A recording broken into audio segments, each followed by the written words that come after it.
around 1310, African explorers arrived and mated with the clinical women. The Malayan African admixture with the Amerindian gave birth to the Garifuna people, who we know today.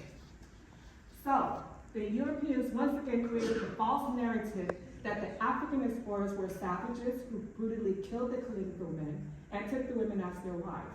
Unfortunately, this is the story that is continuing to be written and taught even today. So a little bit of this, I'm going to tell you about what our life was before we were occupied. Prior to the occupation by the British and the French planters, here in the United States, we called them against colonizers. Over there in the Caribbean, we call them planters. The island indigenous people lived in relative peace. The Garifuna people were seafaring people who relied on fishing and farming.